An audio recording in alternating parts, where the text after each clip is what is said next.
In this module, we'll continue building on the plunk that we've been working on for the last couple modules, the GitHub viewer. And to demonstrate one of the timer services from Angular, I'd like to play a bit of a game with the user. When the application loads, I will only give the user 5 seconds to perform a user search. Otherwise, the application will search for them using whatever is in that search text box. So we will count down from 5 to 0, and when we reach 0, automatic search. I probably want to let the user know what that countdown value is.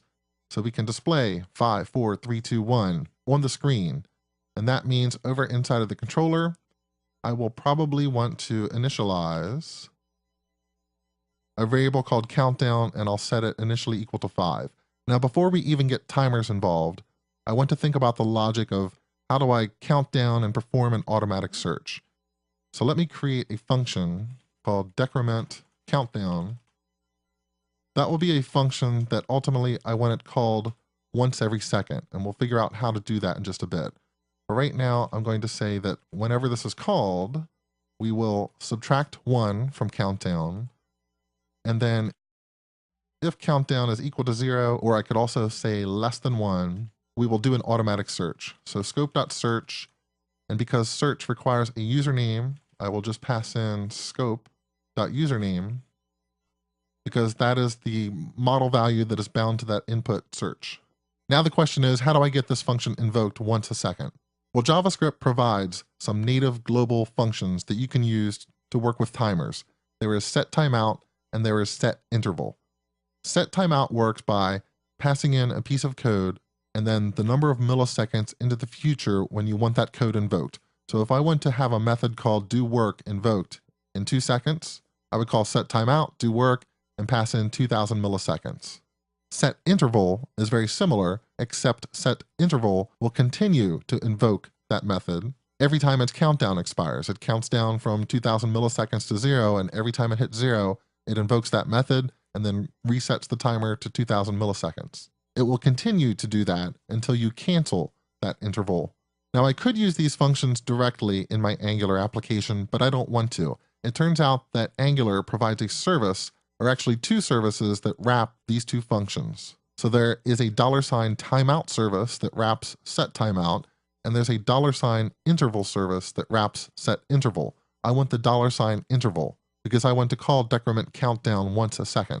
And there's a couple really good reasons to use these services instead of the built-in functions that JavaScript provides. Both reasons are a little beyond the scope of what this course is, but let me briefly describe them. One reason is unit testing. If you want to unit test the code inside of this controller, it's much easier to unit test if you're using Angular services instead of built-in intrinsic JavaScript objects like setTimeout. Angular provides you a way to substitute a testable counterpart to a service like interval.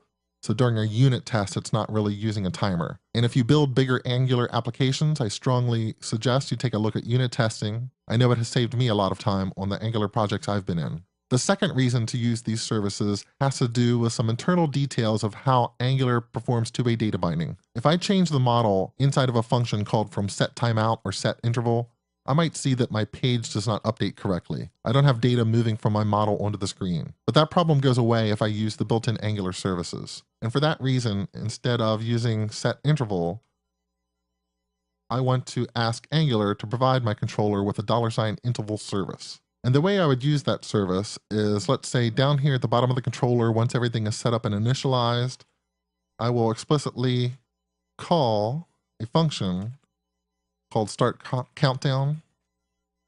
And startCountdown will just be another implementation detail here. So startCountdown is a function that when it gets invoked, it's going to go to interval, and it's going to tell interval to call decrement countdown every 1000 milliseconds or 1 second. And then there's actually a third parameter that interval provides. Usually setInterval will just run forever until the user leaves the page or you cancel it. The interval service, you can actually specify a parameter here for the number of intervals that you want. So I want 5 intervals and then stop using that timer after that. Or I could say scope.countdown, which is also equal to a 5, but now I don't have it hard-coded. I just want to use this interval for 5 ticks. And after the 5th tick, stop calling that decrement countdown function. Now, one thing that you might notice is a little bit odd about this interval service is that it's a function. I can invoke it. And indeed, in Angular, you can have different types of services. So interval is a function. I can immediately invoke it. HTTP has more of an object API, so I typically invoke methods that are on that service, like http.get. And you'll see examples of both of these throughout Angular. Services that you have to dot into some method to get it to perform work, and then services where you just invoke the service and pass in some parameters and something magical happens. So now I think I have all the code set up, but let's come over to the preview window and I will see that something has gone terribly wrong. My application's not running, but that's okay. I want to show you about how to troubleshoot a specific scenario with Angular. Let's open up the developer tools and I'll see undefined is not a function. That usually means I have something that is undefined. I tried to invoke it like a function. This is the type error that I will get in Chrome. I can see this happen in start countdown, and that is in script.js, line 31. So let's go to script.js, line 31, and I will see that this must be the interval service. This is the one method that I'm invoking here. Why is interval? Why am I not getting that service from Angular? So a couple things to check when this happens. First thing to check is, are you naming that service correctly as a function argument? And if I go and check the Angular API documentation, I will see, yes, there is a service, $interval. I have it spelled correctly. It's using the proper case, but for some reason, I'm getting an undefined value for that. And really, undefined means Angular didn't know what to give you. So if you have that service spelled correctly as a function argument, the next place to check would be wherever you are registering that controller, which is done with module.controller. In this case, we called it app.controller. That's the registration for this controller. I'm telling Angular, here's something called main controller, and here's an array that describes that controller. You might remember we talked about this earlier in the course. I'm using this syntax to describe the objects and services that I need so that I can minify this file later on. Remember, minification changes the names of function arguments. So something like $interval might become just the letter N. And because Angular needs to know the names of these things to give you the proper services, minification will break your code unless you use this syntax. But when you use this syntax, you need to make sure that you're describing all the right parameters. In this case, I'm telling Angular, I need scope, I need HTTP, I need nothing else. So it's not going to pass me that interval service.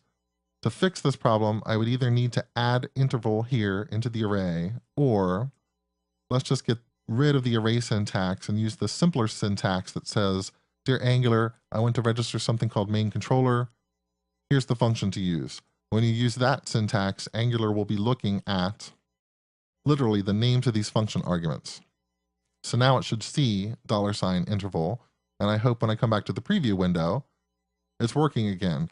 Let's refresh and start from the beginning. I can see there is a countdown, 5, 4, 3, 2, 1, search. So now our page is working. But there is a slight problem. It's not exactly obvious. If I refresh this page again, think about what happens if I immediately do a search, and now you'll notice the countdown still goes on. When it reaches 0, it's going to do another search. I'm going to prove to you that that is the behavior that is happening behind the scenes, and then we'll fix that up in a later clip. But before we do that, let's just take a step back and talk a little more about services now that we've gotten to meet another one.